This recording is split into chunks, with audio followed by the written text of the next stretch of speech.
আসসালামু আলাইকুম। CSC question solving second ক্লাসে তোমাদের সকলকে স্বাগত জানাচ্ছি।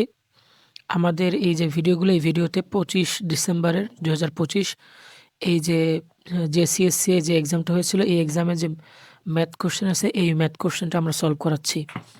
সো তোমরা এই ভিডিওগুলো মিস করো না, কেননা তোমাদের এই কোশ্চেন সলভিংগুলো যদি তোমরা দেখো, তাহলে তোমরা বুঝতে পারবে কোথা থেকে কোশ্চেন আসতেছে, এবং এই কোশ্চেনগুলো আমি সলভ করার পাশাপাশি এতে যে ফর্মুলাগুলো ইউজ হচ্ছে এবং এর রিলেটেড যত ফর্মুলা আছে, যত থিওরি আছে, এইগুলো আমি তোমাদেরকে এইখানে দিয়ে দিচ্ছি।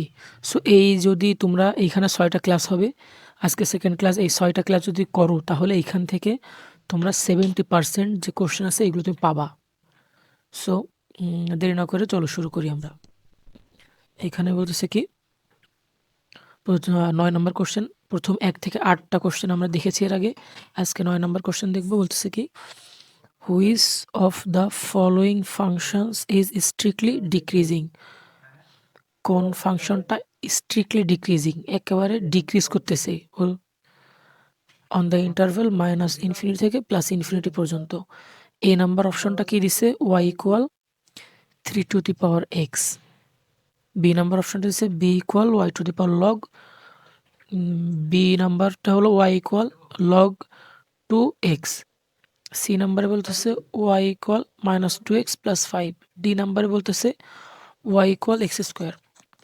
সো আমাদের যে ছিল স্ট্রিক্টলি ডিক্রিজিং বা ইনক্রিজিং এর যে ফর্মুলা ছিল, সেটা আমরা কীভাবে, আমাদের এমন ছিল, যদি এমন হয় তোমাকে বলি, দুইটা জিনিস নিলে, একটা হলো x1, একটা হলো x2, দুইটা নিলে, নেওয়ার পর মনে করি x1টা বড়। এখন এই x1 এর ফাংশন আর x2 এর ফাংশন তুমি নিলে, নেওয়ার পর যদি এমন হয় যে x1 বড়টা, যেটা বড় ছিল ওইটার কারণে ফাংশনাল ভ্যালু বড় আসছে, ওইটা হবে ইনক্রিজিং। আর যদি এমন হয় যে না, যেটার ফাংশনাল ভ্যালু ছোট আসছে, তাহলে এটা হবে ডিক্রিজিং। ডিক্রিজিং। এখন আমরা এখানে দেখো, প্রথমে আছে আর একটা নিয়ম আছে, তা হলো যদি তোমাদের দুইটা নিয়ম, এইটা তো একটা দেখলাম, আর একটা হলো যদি এই ডিফারেন্সিয়েশন করবা, ডেরিভেটিভ করলে, মনে করো এখানে ওয়াই ইকুয়াল সামথিং দিল, তুমি এখানে করবা কি, এটাকে একবার ডিফারেন্সিয়েট করবা, করার পর ওইটা যদি ওইখানে ডিফারেন্সিয়েট করার পর একটা যে ফাংশনটা পাবো, ওই ফাংশনে তুমি যে ইন্টারভ্যাল দেওয়া আছে, এখানে তোমার একটা ইন্টারভ্যাল দেওয়া আছে, ওইখানে প্রদত্ত ইন্টারভ্যাল থেকে একটা বিন্দু বসাবা। বসানোর পর দেখবা যে তোমার যে ফার্স্ট ডেরিভেটিভের ওইটা যে 0 থেকে ছোট হয়, 0 থেকে ছোট হলে ওইটা হবে ডিক্রিজিং। আর ওইটা যদি ফার্স্ট ডেরিভেটিভ যদি 0 থেকে বড় হয়, তাহলে ওইটা হবে ইনক্রিজিং। ওকে, সো চলো আমরা দেখি। আমাদের প্রথম অপশনটা ছিল কি, y equal two 3 to the power x। এখন হচ্ছে this is an exponential function. এই যে a two the power x, এই যে পাওয়ার টাইপের যে থাকে, এগুলোকে আমরা বলি এক্সপোনেনশিয়াল ফাংশন। এই এক্সপোনেনশিয়াল ফাংশনের বেজ, এখানে যদি এমন হয় a two the power x, এটা হলো বেজ, a কে বলে আমরা বেজ, আর এই x কে বলে আমরা এক্সপোনেন্ট। এক্সপোনেন্ট যদি বেজ যদি 1 থেকে বড় হয়, বেজ যদি 1 থেকে বড় হয়, 1 থেকে বড় হয়, ইট ইজ স্ট্রিক্টলি ইনক্রিজিং। ঠিক আছে, এখন তুমি যদি একটা জিনিস দেখো, এই যে 3 to the power x, 3 to the power x এর তুমি এখানে তোমার ইন্টারভেল দিছিল, দেখো যে দেখো -ইনফিনিটি থেকে +ইনফিনিটি পর্যন্ত, -ইনফিনিটি থেকে +ইনফিনিটি পর্যন্ত দিয়েছিল। এই যে -ইনফিনিটি থেকে +ইনফিনিটি পর্যন্ত দিয়েছে। এখন তুমি এখানে -ইনফিনিটি থেকে +ইনফিনিটি তুমি নাও, প্রথমে একটা প্লাস নাও, একটা মাইনাস নাও। প্লাসে তুমি মানে মাইনাসে তুমি -2 নিলে, প্লাসের ক্ষেত্রে +2 নিলে। এখন দেখো, আর প্লাসে 3 নিলে, এখানে -3 নিলে। ঠিক আছে, এখন দেখো, যেহেতু তুমি 3 বসাও, 3 টু দি পাওয়ার 3 বসাও, তাহলে 3 টু দি পাওয়ার 3 তে কত হয় জানো, 27 হয়। আবার 3 টু দি পাওয়ার 2 নিলে, তাহলে কত হলো জানো, 3 টু দি পাওয়ার 9 হলো। এখন দেখো, তোমার যেটা তুমি যে বড় পাওয়ার নিছিলে, বড় পাওয়ার, বড় সংখ্যার জন্য এটার ফাংশনাল ভ্যালু বড় আসছে। এইখানে যেমন আমরা দেখেছিলাম কি যে সংখ্যাটা বড় আসবে সেই বড় সংখ্যার ফাংশনাল ভ্যালু যদি বড় হয় তাহলে এটা ইনক্রিজিং। এইখানে দেখো বড় সংখ্যা ৩ ছিল, ৩ এর ফাংশনাল ভ্যালু ২৭, ২ এর ফাংশনাল ভ্যালু ২ এর কারণে আসছে ৯, তাহলে ২৭ বড়, তার মানে এটা ইনক্রিজিং। এখন যদি আমরা দেখি, এখন তোমরা একটা জিনিস দেখো, তোমাদের কোশ্চেনে বলছিল স্ট্রিক্টলি ডিক্রিজিং, স্ট্রিক্টলি ডিক্রিজিং, তার মানে যদি দুইটা পার্টের একটা পার্ট ইনক্রিজিং একটা পার্ট ডিক্রিজিং হয়, তাহলে একটা পার্ট যদি ইনক্রিজিং একটা পার্ট ডিক্রিজিং হলে ওটা স্ট্রিক্টলি ডিক্রিজিং হবে না। দুইটা পার্টই, প্লাসের পার্ট মাইনাসের পার্ট দুইটাই তোমার ডিক্রিজিং হওয়া লাগবে, সেই ক্ষেত্রে তোমার স্ট্রিক্টলি ডিক্রিজিং হবে। এখন তুমি যদি এর উপর যদি -2 নাও, এখানে কি -2 বড় -3 থেকে, এখন 3 টু দি পাওয়ার -2 নিলে কত হয় 1/9, 1/9। আবার যদি আমরা 3 টু দি পাওয়ার -3 নিই তাহলে কি হয় 1/27 হয়। কোনটা বড়? এক্ষেত্রে এইটা বড়। -2 বড় ছিল, বড়টার জন্য আমরা বড় পেয়েছি, আর ছোটটার জন্য আমরা ছোট ফাংশনাল ভ্যালু পেয়েছি। এখন তার মানে কি এটার প্লাস মাইনাস দুইটা ইন্টারভ্যালেই, মানে দুই দিকে আমরা এটা ইনক্রিজিং হচ্ছে। সো আমরা বলতে পারি এ নাম্বার যে অপশনটা ছিল, এ নাম্বারের এই অপশনটা স্ট্রিক্টলি ইনক্রিজিং, স্ট্রিক্টলি ইনক্রিজিং। আর y equal to log 2x, এইখানে একটা জিনিস দেখো, this is a logarithmic function. এটা হলো লগের ফাংশন না।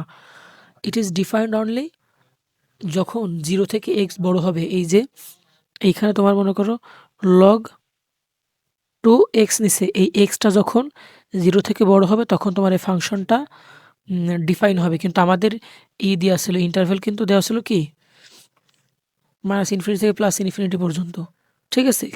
আর একটা জিনিস মাথায় রাখবে যে লগের ফাংশনটা ইনক্রিজিং, এটা একটা ইনক্রিজিং ফাংশন। তুমি এটা তুমি মানে করলেই বুঝতে পারবা। আর একটু মনে রাখলে সব থেকে ভালো হয় যে অপশন দেখলেই তুমি বুঝতে পারবা যে এটা ইনক্রিজিং। সো এ আর বি দুইটাই ইনক্রিজিং গেল। এবার যদি তুমি সি নাম্বারটা নাও, সি নাম্বারটা নিলে this is a linear function. দেখো এই যে এটা লিনিয়ার ফাংশন না, এর যেটার এক্স এর উপর যদি স্কোয়ার থাকে বা কিউব থাকে, টু দি পাওয়ার 4 থাকে, সেক্ষেত্রে সেইটা হয় কোয়াড্রেটিক, কিউবিক। কিন্তু এইটার এক্স এর পাওয়ার 1, তার মানে এটা লিনিয়ার ফাংশন। এখন এই লিনিয়ার ফাংশন একটা জিনিস দেখো, তুমি তোমাকে আমি বলি, তুমি since slope is negative it goes downwards left to right. আমি তোমাকে বলি সে কাহিনী হলো, এইখানে একটা এক্সপ্লেনেশন দিছে, এক্সপ্লেনেশনটার বাইরেও আমরা একটু স্বাভাবিকভাবে করার ট্রাই করি। তুমি এক্স এর ভ্যালু তুমি মনে করো প্রথমে কি নিবা, এক্স এর ভ্যালু তুমি -1 নিলে আর -2 নিলে, ঠিক আছে, -1 -2 নিলে, তাহলে তোমার ওয়াই এর যখন তুমি এই যে এইটাকে তুমি -1 নিচ্ছ, -1 নিলে ভ্যালু কত আসছে -2 ইন্টু -1 +5, তাহলে কত হলো এখানে -2 -1 2 হলো +5 7 হলো। এখন এফ অফ -2 যদি তুমি নেও, এফ অফ -2 নিলে কি হলো, -2 নিলে -2 -2 +5 4 হলো 2 -2 -2 +4 +4 আর 5 হলো 9। এখন দেখো তুমি যে এখানে কিন্তু যেইটা বড় নিছিলা, -1 বড় ছিল, বড়টার জন্য তোমার ছোট ফাংশনাল ভ্যালু আসছে। তার মানে এইটা মাইনাস যে ইন্টারভ্যাল আছে, ইন্টারভ্যাল মাইনাস ইন্টারভ্যালে এই ফাংশনটা কিন্তু ডিক্রিজিং। আবার তুমি যদি এর পাওয়ার যদি নাও, এর পাওয়ার যদি তুমি যদি প্লাসের দিকে নাও তাহলে 1 2 নাও, সরি 1 2 নাও, 1 এবং 2, 1 এবং 2 নিলে এফ অফ 2 এর জন্য কত হবে জানো, এফ অফ 2 এর জন্য দেখো এখানে -4 +5 মানে -1 হবে। আবার এফ অফ 3 এর জন্য, সরি এখানে দুইটাই 1 নিছি আমরা, এফ অফ 1 এর জন্য হবে -2 +5 মানে -3। দেখো এখন কোনটা বড় হলো, এই যে এফ অফ 2 বড় হলো, তাই না। এফ অফ 2 এই -1 বড় -3 থেকে, তার মানে দেখো এখানে এমন হলো, সরি এখানে এমন হলো। তার মানে এই শর্তে যখন প্লাস নিছি তখন সেই শর্তে আমাদের এইটা হলো আ কি হলো? এটা ইনক্রিজিং হয়ে গেল না? এখানে 2 এর কারণে -1 হলো। সরি এখানে তো একটা ভুল করছি। এখানে তো এখানে +1 এখানে +3 এখানে +1 এখানে +3 তার মানে এটা কি হবে? f(2) ছোট হয়ে গেল, 1 ছোট, f(1) বড়। তার মানে কি? ছোট ফাংশনাল ভ্যালুটা বড় আসছে। তার মানে এটা প্লাসের পার্টও ডিক্রিজিং, মাইনাসের পার্টও ডিক্রিজিং। তার মানে এটা স্ট্রিক্টলি ডিক্রিজিং। ঠিক আছে? আর এরপরে দেখো y=x²। এখন মনে রাখবা যেই যদি কোনো ফাংশনের কোয়াড্রেটিক ফাংশন বা এরকম মানে কোনো ইসের উপর শুধুমাত্র স্কোয়ার থাকে বা মানে 2, 4 ইভেন নাম্বার থাকে। এখন তুমি যদি এর মাঝখানে মাইনাস বসাও তাও তোমার প্লাস দিবে। যদি তুমি এর মাঝখানে প্লাস বসাও তাও তোমাকে প্লাস দিবে। আর এইটা সবসময় এইটা তোমার হয়, ইনক্রিজিং হয়। এটা always increasing. Even function always increasing. আ ঠিক আছে? এখন এই যে তোমাকে যদি আমি বলি যে y=x⁴ বা y=x², তুমি এখন যদি এইখানে তুমি 1 আর 2 দিলে। ও সরি এইটা তো আবার হ্যাঁ, এখানে একটা আছে তা হলো সবসময় এটা ইনক্রিজিং হবে না। এইটা যদি তুমি y=x² দাও, স্কোয়ার দিলে যখন তুমি -1 নিলে, -2 নিলে, তোমার -1 এর কারণে কত আসবে? -1 এর কারণে আসবে 1, -2 এর কারণে আসবে, -2 এর কারণে আসবে 4, আবার 1, 2 এইখানে 1 এর কারণে 1 আসবে, 2 এর কারণে 4 আসবে। তার মানে দেখো এইটা কি হচ্ছে? এইটা ইনক্রিজিং, প্লাসে গেলে ইনক্রিজিং, মাইনাসে গেলে ডিক্রিজিং, প্লাসে গেলে ইনক্রিজিং, মাইনাসে গেলে যখন তুমি প্লাসে যাচ্ছ তখন এটা ইনক্রিজিং হচ্ছে, মাইনাসে গেলে তখন ডিক্রিজিং হচ্ছে। সো এইভাবে করে ইনক্রিজিং, ডিক্রিজিং বের করতে হয়। একটা জিনিস মাথায় রাখবা, যখন তোমাকে বলছে স্ট্রিক্টলি স্ট্রিক্টলি ইনক্রিজিং অথবা স্ট্রিক্টলি ডিক্রিজিং, তার মানে যদি এর কোনো পাশ উল্টা হয়ে যায়, যদি তোমাকে চাই স্ট্রিক্টলি ডিক্রিজিং কোনটা, যদি দেখো যে একটা ইন্টারভ্যালে এটা ইনক্রিজিং চলে আসছে, তার মানে ওইটা স্ট্রিক্টলি ডিক্রিজিং হচ্ছে না। যেটা স্ট্রিক্টলি ডিক্রিজিং হবে তার দুই পাশেই ডিক্রিজ হওয়া লাগবে। তো চলো আমরা পরের ক্লাস দেখি। পরের ক্লাসে বলছে if 3 numbers x, y, z are arithmetic progression x plus z equal 12। এখন এখানে y equal to 3টা অপশন দিছে, a equal to 4, b equal to 6, c equal to 12, d equal to 24। এখন একটা জিনিস সবসময় দেখো, তোমাকে আমি সহজ একটা উদাহরণ দিয়ে বুঝাই। তা হলো a1, a2, a3, তাই না? এখন এর কমন যে ডিফারেন্স আছে সাধারণ অন্ত সেটা হলো d। তাহলে তুমি প্রথম পদটা a1 হলো, দ্বিতীয় পদটা a1 প্লাস d, তৃতীয় পদটা a1 plus d plus d। এখন তুমি যদি এই প্রথম দুই পদ যোগ করো, 1 plus a1 plus d plus sorry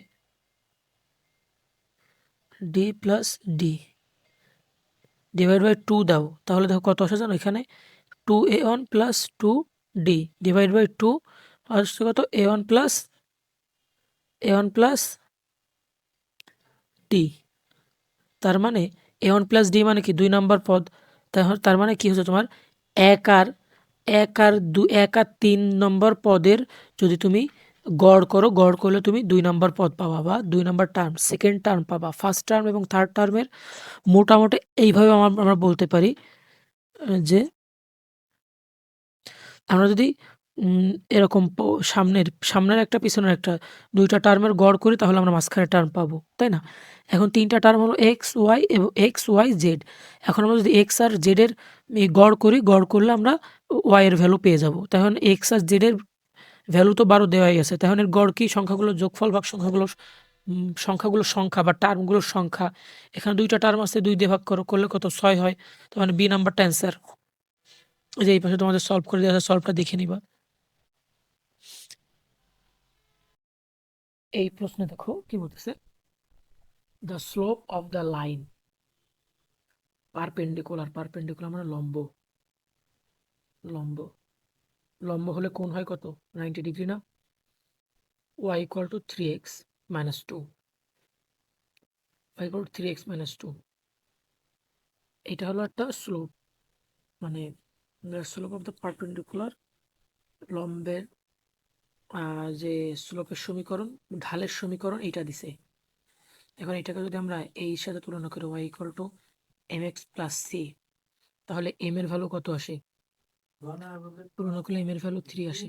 একটা জিনিস মনে রাখবা, তা হলো যদি এরকম দুইটা লাইন যদি লম্ব হয়, তাহলে এইটার যে ঢাল আর এইটার যে ঢাল, দুইটাকে যদি এরকম মনে করো, একটা m1 একটা m2 নিলাম, দুইটাকে যদি গুণ করি, গুণ করলে গুণফল হবে -1।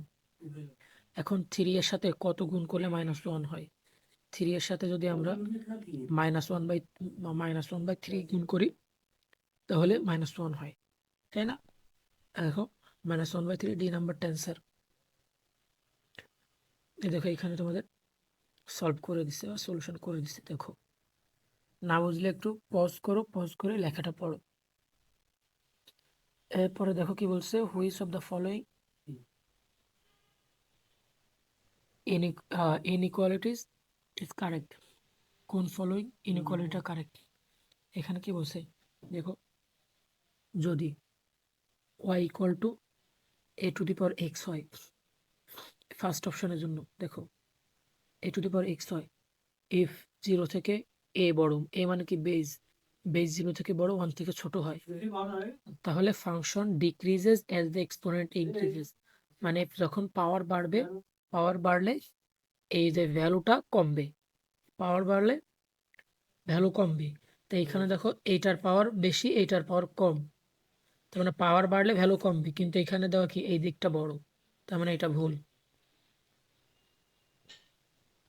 আর এখানে একটা অ্যাডিশনাল ইনফরমেশন দেওয়া, যদি এমন হয় যে বেসটা 1 থেকে বড়, তাহলে ইনক্রিজেস এক্সপোনেন্ট ইনক্রিজেস, মানে যদি এই যে a two the power x হয়, এই a যদি 1 থেকে বড় হয়, তাহলে x এর ভ্যালু বাড়ার সাথে সাথে তোমার যে ফাংশনের ভ্যালু বাড়বে।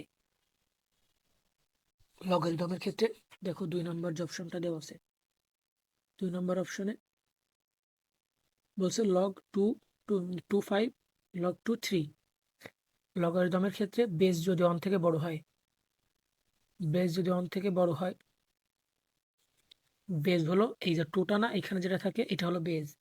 বেস যদি 1 থেকে বড় হয়, যেহেতু এটাও 2 এটাও 2, তার মানে বেস 1 থেকে বড়। বেস 1 থেকে বড় হলে ইজ অ্যান ইনক্রিজিং ফাংশন, এটা ইনক্রিজ করবে। এখন বেস তো এইটা বড়, এটা মানে সরি এটা সমান, এটাও সমান। এখন এই যে ভ্যালুটা যেটার বড় হবে সেটা বড় হবে। এই 5 বড় 3 ছোট, এটা হওয়া উচিত ছিল এমন, কিন্তু এটা দিছে এমন, তার মানে এটা ভুল। সি নাম্বার কি বলতেছে, সাইন 1, এটা হলো সাইন 1, সাইন 1 বড় সাইন 2 থেকে, আর অ্যাঙ্গেল ইজ ইন রেডিয়ান। একটা জিনিস মাথায় রাখবা, তা হলো রেডিয়ানের ক্ষেত্রে তোমাদের এইটা খুবই রেয়ার একটা অপশনস, এটা ক্ষেত্রে তুমি একটু মুখস্থ রাখো। এটা হলো সাইন 1 আর সাইন 2 যদি হয়, যদি এই 1 2টা রেডিয়ানই হয়, রেডিয়ান আমরা তো করি ডিগ্রিতে, তাহলে সাইন 2টা বড় হবে, সাইন 2টা বড় হবে, মাথায় রাখবে এটা। এখন একটা দেখো কি বলতেছে, সাইন 2টা বড় হবে, কিন্তু এখানে দেওয়া উল্টো, তার মানে এই সি নাম্বারটাও ভুল। আর এটা কি বলছে, 3 টু দি পাওয়ার 0.5 বড় 1 থেকে। এখন 3 টু দি পাওয়ার 5 মানে কি, 0.5 মানে কি হাফ, 0.5কে হাফ বলতে পারি, আবার হাফকে কোনো কিছু পাওয়ার হাফ থাকলে তাকে আমরা কি বলতে পারি, রুট বলতে পারি, √3। এখন তোমাদের সহজ একটা জিনিস বুঝাই, তাহলে আমরা একটা নাম্বার নিচ্ছি, 1 একটা নাম্বার নিলাম, আর আমরা 4 একটা নাম্বার নিলাম, মাঝখানে তো 3 পড়ে আছে। 1 এর রুট কত? 1। 4 এর রুট কত? 2। তাহলে যদি আমরা 3 রুট নিই, 3 রুট কিন্তু এই যে 1 আর 2 এর মাঝামাঝি বসবে, 1 আর 2 এর মাঝামাঝি হবে, তাই না? 1 আর 2 এর মাঝামাঝি হলে সেটা কি 1 থেকে বড় হবে না? অবশ্যই 1 থেকে বড় হবে, তার মানে এই ডিটা কারেক্ট। এখানে দেখো 4টা আমি যেভাবে বলছি এইভাবে করে এক্সপ্লেন করে দেওয়া আছে, তোমরা একটু এখানটা পড়ে নাও, মানে দেখে নাও। আশা করি তোমরা আমার কথাতেই বুঝেছো, যদি কোথাও না বুঝো তাহলে এখান থেকে দেখে নিও। পরে এটা দেখো, বলছে কি tan আলফা ইকুয়াল টু 1। প্রথমেই বলো কখন কখন tan আলফা ইকুয়াল টু 1 হয়, বলো। যখন tan 45 ডিগ্রি, 45 কে অনেক বলো 45, 45 ডিগ্রি। আবার 45 ডিগ্রিকে আর কি বলা যায় জানো? 45 ডিগ্রিকে বলা যায় পাই/4। কিভাবে পাই/4 জানো? পাই মানে 180/4, ডিভাইড করে দেখো তো কত হয়, 45 ডিগ্রি। এখন alpha is in the third quadrant. এখন একটা জিনিস মনে রাখবা, কি আঁকাচ্ছে এটা, পাওয়া যায় নাকি এখানে স্ট্রেট লাইন? ইরেজারিং, লেজারিং, না পাওয়া যাচ্ছে না। এই যে আমরা একটা নিলাম কোয়াড্রেন্ট, মানে চতুর্ভাগ নিলাম। এইখানে অল পজিটিভ, যা দিবা সেইগুলো পজিটিভ। এইখানে সাইন আর কোসেক পজিটিভ, সাইন আর কোসেক পজিটিভ। এইখানে ট্যান আর কট পজিটিভ। এইখানে কজ আর সেক পজিটিভ, বাকি সব নেগেটিভ। এখন দেখো, বলছে থার্ড কোয়াড্র্যান্টে, তৃতীয় চতুর্ভাগে, তার মানে তৃতীয় চতুর্ভাগে ট্যান প্লাস। ঠিক আছে, তাহলে ট্যান হলো প্লাস আসবে, এটা তো মানলাম। এখন আর আলফার ভ্যালু কত পাইছি? 45 পাইছি, 45 পেয়েছি। এখন কস 45 এর মান কত? কস 45 এর মান কত? কস 45 এর মান 1/√2। 1/√2 কিভাবে লেখা যায়? √2/2। এখন এটা থেকে কিভাবে 1/√2 আসে জানো? তুমি মনে করো উপরে √2 তো আছে, নিচে 2 কে তুমি যদি লেখো √2 ইন্টু √2, √2 ইন্টু √2 মানে কি? √2 এর স্কোয়ার, স্কোয়ার রুটে কাটা গেলে আবার 2 থেকে যায়। এই কারণে এই 2 থেকে √2 লিখে এই √2 কাটা গেলে 1/√2। এখন 1/√2 আর √2/2 সেম। এখন এটা হবে, এখন এই যে জিনিসটা হবে, এখন এইটা প্লাস এই 1/√2 তো হবেই। এখন 1/√2 হবে বা √2/2 হবে, এইটা প্লাস হবে না মাইনাস হবে? দেখো, এটা প্লাস হবে না মাইনাস হবে, সেটা বলো আমাকে। যেহেতু থার্ড কোয়াড্রেন্টে ট্যান আর কট বাদে বাকি সবগুলো মাইনাস, তার মানে এটা মাইনাস হবে, এটা মাইনাস হবে, তার মানে আমাদের অ্যান্সার হবে বি নাম্বারটা। এই যে তোমাদের কোন কোয়াড্রেন্টে কোনটা প্লাস মাইনাস, এইটা একটু তোমরা খেয়াল রাখবা। পরবর্তী দেখো, প্রশ্নটা একটু পড়ো তোমরা। In an arithmetic sequence A3 এত, A5 এত, what is the common difference? একটা গুরুত্বপূর্ণ ফর্মুলা দেখো তোমরা, এইটা হলো n-তম পদ, n-তম পদের ফর্মুলা। ঠিক আছে, এটা n-তম পদ, এটা তাহলে কি হবে? এটা এটা হবে m-তম পদ, m। এখন দেখো, যদি এরকম মনে করো, তোমাকে আমি বলি, এর দুইটা পদ দিছে, দুইটা পদ দিয়ে যদি বলে যে তোমরা এই দুইটা পদ দিয়ে দিছি, এটা A3 দিছে, এটা A5 দিছে, তাহলে দুটো পদ দিয়ে যদি তোমাদের বলে যে এটা ডি বের করো, তখন তোমরা এই ফর্মুলায় যাবা। তুমি এখানে এই 3 কে n ধরলে, এই 5 কে m ধরলে, ঠিক আছে? তার মানে A3 A5 ইকুয়াল 3 মাইনাস 5। এই যে n ধরছিলাম আর 5m ধরছিলাম, ইন্টু ডি। A3 A5 কত? A3 হলো A5 কত? 14। এই জায়গায় করলে হয় -2 ইন্টু ডি, এখানে করলে হয় -6, -2 ইন্টু ডি। মাইনাস মাইনাস কাটা গেল, 6/2 ইকুয়াল টু ডি। তার মানে অতএব ডি ইকুয়াল টু 3 তোমরা পেয়ে গেছো, ডি ইকুয়াল টু 3 পেয়ে গেছো। ডি এর ভ্যালু 3। কোথায় 3 আছে? এই যে বি নাম্বারটায় 3 আছে। এখন একটা জিনিস দেখো, আমরা একটু আগে দেখছিলাম যে এরকম যদি হয় 1 2 3 4 5, A5 আর A3 দেওয়া আছে, দুইটার গড় করলে আমরা এই মাঝখানে সংখ্যাটা পেয়ে যাব। দুইটার গড় করো তো, দুইটার গড় করলে কত হয়? A3 plus A5 divided by 2, 8 plus 14 divided by 2 করলে কত আসে? 22, 22/2 11 আসে। তার মানে কত? 8 11 14 দেখো ডিফারেন্স কত, কমন ডিফারেন্স 3, কমন ডিফারেন্স 3, তাহলে এই যে সহজেই 3 এই ফর্মুলা দিয়ে তো বের করলে এই সাধারণভাবে আমরা বের করতে পারবো। এখন যদি আমাদের এমন দিত এইটা A3 আর আরেকটা দিত A9, তখন আমাদের এই ফর্মুলাটা অবশ্যই লাগতো, তখন আমরা এই গড় করে আর বের করতে পারতাম না। এইখানে দেখো সলভ করে দেওয়া আছে, তোমরা দেখো এখানে দেখলে বুঝতে পারবে সব। পরের প্রশ্নে দেখো কি বলতেছে, the centre and radius of the circle. তোমাকে প্রথমে দেখাই, আচ্ছা এটা কি দেখো, এই যে একটা সার্কেলের একটা ইকুয়েশন দেওয়া আছে, এর সেন্টার কত। এখন সার্কেলের যে স্ট্যান্ডার্ড ইকুয়েশন আছে সেটা হলো এইটা, এর সাথে যদি এইটাকে তুমি তুলনা করো, এখানে এই যে যেটা থাকবে এটাকে আর স্কোয়ার আকারে লেখা লাগবে, তার মানে এখানে 3 স্কোয়ার আকারে লিখবা। এইটা হবে, এই আরটা হবে রেডিয়াস, তার মানে এর রেডিয়াস হলো 3।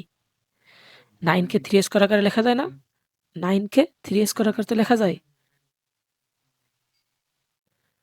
এই 3টা হলো তোমার রেডিয়াস। তাহলে আমরা দেখো, আমরা বের করতে আসছিলাম সেন্টার, আমরা রেডিয়াস বের করাও শিখে গেলাম। এখন এখানে সেন্টার কি হবে, সেন্টার হবে এরকম, যদি স্ট্যান্ডার্ড ফর্মুলা থাকে তাহলে এইচ এবং কে হবে, এইচ এবং কে হবে সেন্টার। তার মানে এই যে -8 -2, তার মানে আমরা ওখানে শুধু 2 নেব। এখানে +1 দেওয়া আছে কিন্তু আমাদের লাগবে -k, তার মানে এই মাইনাস, তাহলে -1, -1। এতে এর সাথে তুলনা করো, এই ইকুয়েশনটাকে তুলনা করলে এইচ আর কে এর ভ্যালু পাবো আমরা 2 - 1। এখন 2 - 1 কোথায় আছে, কোন অপশনটাতে আছে দেখো, এই এ নাম্বারে 2 - 1 আছে, তার মানে এই নাম্বারটাই অ্যান্সার। আর এই যে স্ট্যান্ডার্ড ইকুয়েশন যদি তোমাদের কোশ্চেনে দিয়ে দেয় যে সার্কেলের স্ট্যান্ডার্ড ইকুয়েশন কোনটা, তোমরা এইটা ঠিক দিয়ে দিবা। যদি বলে রেডিয়াস বের করো, এই যে রেডিয়াস বের করা তো পেয়ে গেলে যে এখানে আর স্কোয়ার হয়, এই 9কে আর স্কোয়ার করে লিখলে 3 স্কোয়ার, 3 স্কোয়ার লেখা যায়, 3 স্কোয়ার লিখলে 3 হয় তোমার রেডিয়াস। Very good. এই যে এই জায়গা করে সলিউশন করে দিছে। যদি কেউ আমার কথা না বোঝো বা একটু মনে হয় যে আমি দ্রুত পড়াচ্ছি, তাহলে এই সলিউশনটা দেখে নিও। পরবর্তী দেখো, খুবই একটা সহজ একটা জিনিস, তা হলো ডিস্টেন্স ফর্মুলা দিয়ে একটা ম্যাথ দিছে। দ্য ডিস্টেন্স বিটুইন একটা বিন্দু, এই একটা বিন্দু, এই দুইটার ডিস্টেন্স বের করতে বলছে। তোমরা কি করবা, এই যে কোনো একটা সেটকে x1 y1 ধরবা, ধরার পরে এই ফর্মুলায় বসায় দিবা। এখন তুমি যদি এই যে x1 y1টা কোন সেটকে ধরলে, ইকুয়াল তুমি 0, 4কে ধরলে, x2 y2 ধরলে 30কে, এটাকে তুমি বসায় দাও ফর্মুলায়। এইটা আমি করে দিব না, এটা তোমরা নিজেরা করবা, এটা একটু ফর্মুলায় বসাও। এই যে ফর্মুলাটা দেওয়া আছে এই ফর্মুলায় বসাও, এখানে ভিডিও পজ করো, দেখো তোমার উত্তরটা মেলে কিনা। এই কোশ্চেনটা 100% আসবে, মানে সংখ্যা হয়তো চেঞ্জ হবে কিন্তু 100% এই কোশ্চেনটা তোমার সিএসসি এক্সামে আসবে। এইখানে দেখো তোমাদের সলিউশন এখানে করে দেওয়া আছে, যারা মনে করো নিজে ম্যাথটা করতে পারোনি সলিউশনটা দেখে নাও। আর আজকের ক্লাসে এই পর্যন্ত। একটা জিনিস মাথায় রাখবা, তা হলো এই যে ম্যাথগুলো তোমরা করলে, এই সিরিজটা 6টা ক্লাস হবে, 6টা ক্লাস যদি শেষ করো তোমার মানে আমি শতভাগ নিশ্চয়তা দিচ্ছি এই জায়গার এরকম নিয়ম থেকে 70%, 70% ম্যাথ তোমার আসবে। সো সবাই বন্ধুদের সাথে এই ক্লাসগুলো শেয়ার করে দিও। ধন্যবাদ।